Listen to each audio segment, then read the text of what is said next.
Hey guys, and welcome back to Abir Football Videos. And in this video, I would be talking about the game between,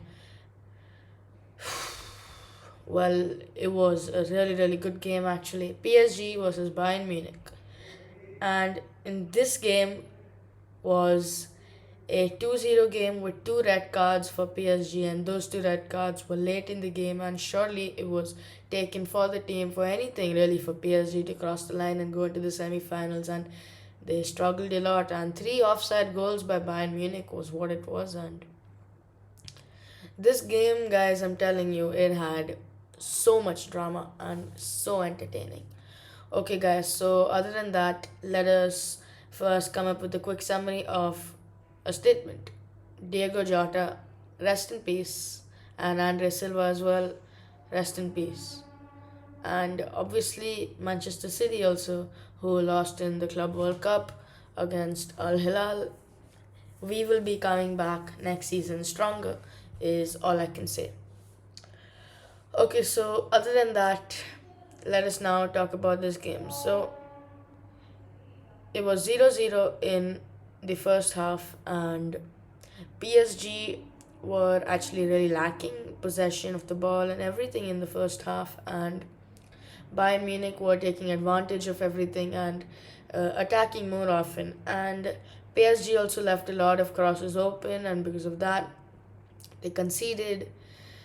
But obviously, the goal was offside by Upamecano, who did score an offside goal, and Lamar, who played excellently well against PSG, like his crossing ability and everything was really good. Like at one time of the game, Lamar had crossed the ball, and actually no one had gotten to the end of the ball, and that was technically a shot on target because Donnarumma had to completely extend himself and save that shot, and that was something really brilliant by Donnarumma. And other than that, it was still 0-0, but then more drama happened because so it was a foul really, and then it was a free kick, and it was just hovered into the box, and Upamecano got into the end of the header, and it was a clear offside. I could see it as well, but Upamecano just ran off and started celebrating, and the flag anyway blew off. So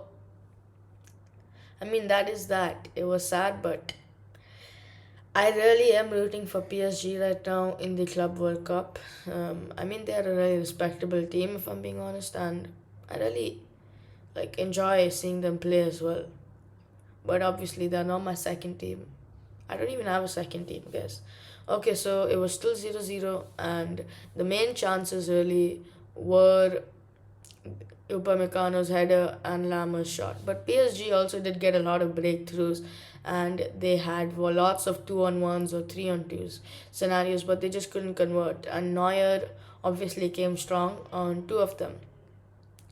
And also, something was really amazing that Barcola's touch, Kvaratskhelia touch, and Desire Doué's touch were all amazing. And obviously, as we know about the Champions League curse, we did have a scare of Desire Doué, thinking that he would get injured because he had hurt his arm when he had gotten bodied by um when he had got embodied by Ta, and he was just clutching his hand really hard. And I actually thought that he was injured, but then it turned out that he was just doing it for a penalty check, but none of that happened.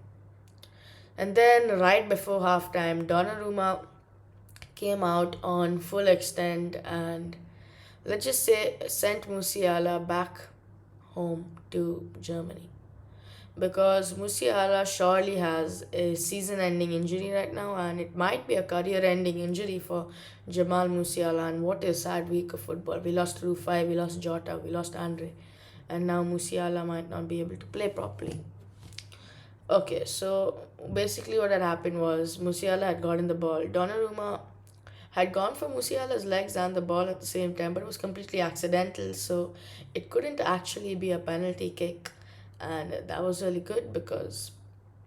But Musiala, I mean, genuinely, you have to feel for him because that injury, like, I think when all the players had come over to check on Musiala, they were like covering their eyes and like their faces, so it was a serious injury, and I mean, it's not blood or anything, but surely his ankle has twisted, and that's what I think scared everyone, because when you look at it like that, it looks hella freaking scary, guys.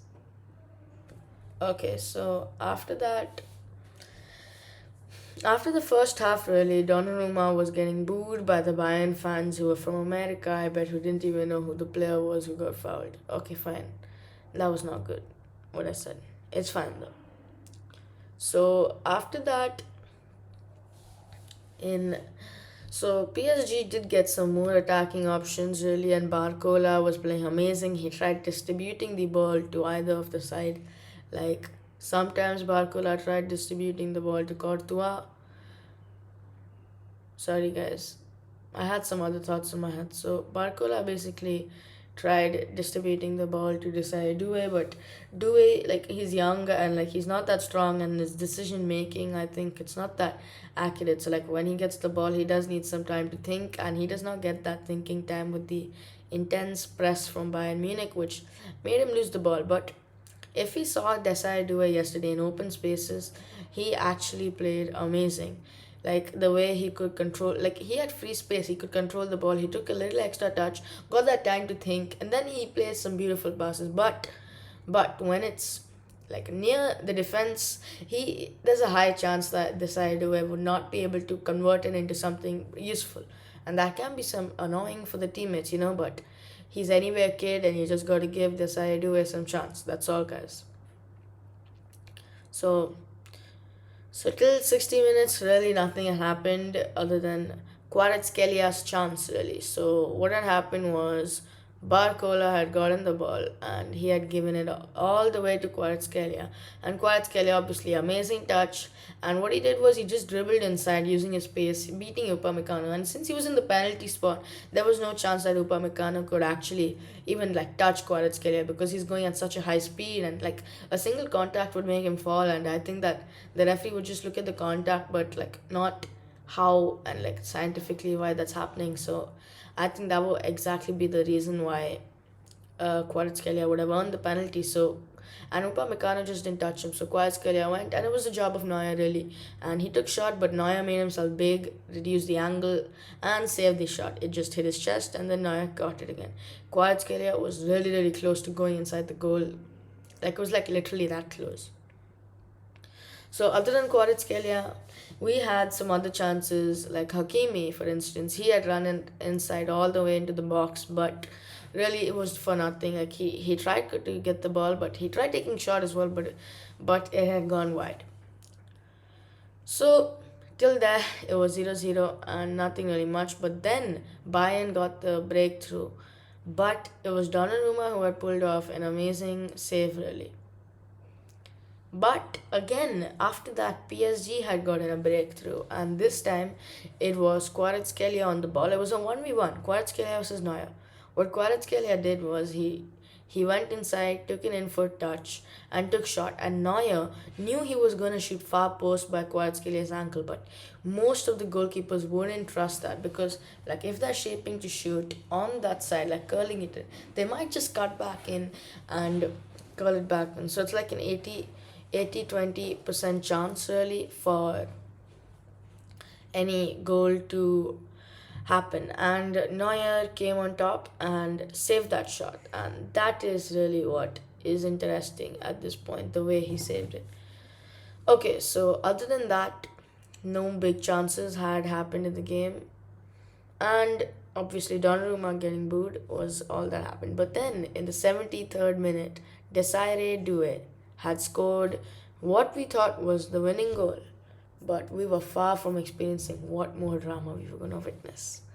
So, Due had gotten a pass and he took an inside touch, and it was outside the box and he had all the space. And like I said, he has that thinking ability in these type of spaces. And well, he could have passed, and Neuer was ready. And since Desai Due was shooting with his left, he could have curled it in on the far post, like what I said, right?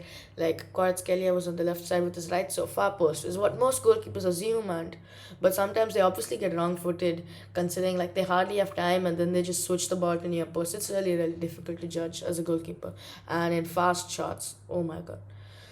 So Due had gotten the ball and he got the time and he shot near post, and Neuer had scrambled to far post. I mean, his vision was also completely blocked, and there's really nothing that Neuer could have done there. It was a great goal, but it was also a really weak shot, from Desire Due. But what matters was the accuracy and the placement these days in football. So, other than that, it was still 1-0.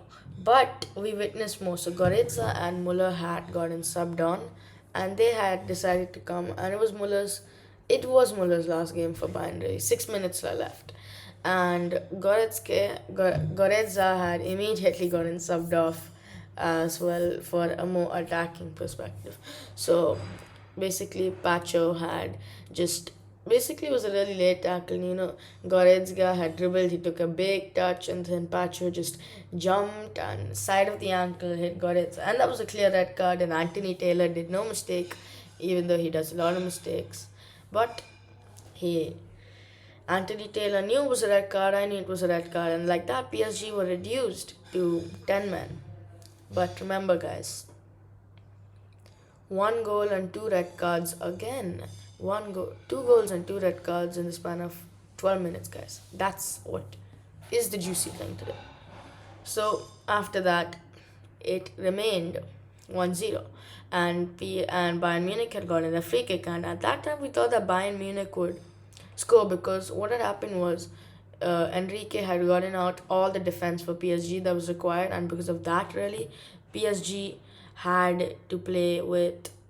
Because of that, if PSG had conceded a goal to Bayern Munich, that meant that they would be playing the game with defenders and attackers, and that's a sticky situation if you go to penalties. But Enrique decided to take the risk, really, and it was a shot. It was a shot. It was a really good shot, the way the ball had come in, and Kane had headed it. It had gone in, Kane had ran off to celebrate. Again, the flag went up, offside. That was really, really disappointing because I'm jobless, so I wanted extra time and penalties as well, but it's fine. So it was still 1-0, guys, and after that, what had happened was even more shocking. Right on the counter attack, Donnarumma had passed it to Hakimi, who had given to Zaire Emery, and then Hakimi ran all the way inside. Zaire Emery had then passed it to Hakimi, who passed it to Dembele. But then Dembele hit the post on his first try. It was a really, really fast shot. I couldn't even see it, surely. But in his prime, he could save it. And then Hakimi had again gotten the ball, and it was a 4-on-1 on Hakimi, and I thought he was going to lose the ball, but Hakimi did a skill, beat all the four defenders, and went in the box, and there was literally nobody there. Nobody there. And Hakimi just gave it in the center for Ousmane Dembele, and Dembele finished with his right foot into the goal. And really, that was a class goal by Ousmane Dembele, and he has my vote on winning the Ballon d'Or. Not Lamine Yamal anymore, guys. I don't even know why I said Lamine. But Lamine will be winning it in the future at any point, really. I'm telling you, he's going to be a Ballon d'Or winner, a World Cup winner as well. That's how I feel. So after that, Ousmane Dembele scored, and Bayern's hopes were all broken, really. All the fans started to leave the stadium, and Ousmane Dembele's celebration, that was really, really good. And the way he ran around, and then his classic celebration of playing of it, like this is a video game, basically. And after Ousmane Dembele's goal, we had one last drama. Lucas Hernandez, Theo Hernandez's brother from AC Milan, who used to be an ex-Bayern player, but didn't really get a spell there, and came to PSG, had gotten himself sent off, and basically, 1 minute was left to go. Hernandez lost his temper because a player was continuously nudging him from the back, so then elbow, and just elbowed the player, and obviously it was completely intentional. It was not like he was in the play because there's no chance he could just dribble and do this, right? And yeah, that was a red card, and Luis Enrique could do anything to defend his man, but we all know that was a red card. But then after that, we had one more thing.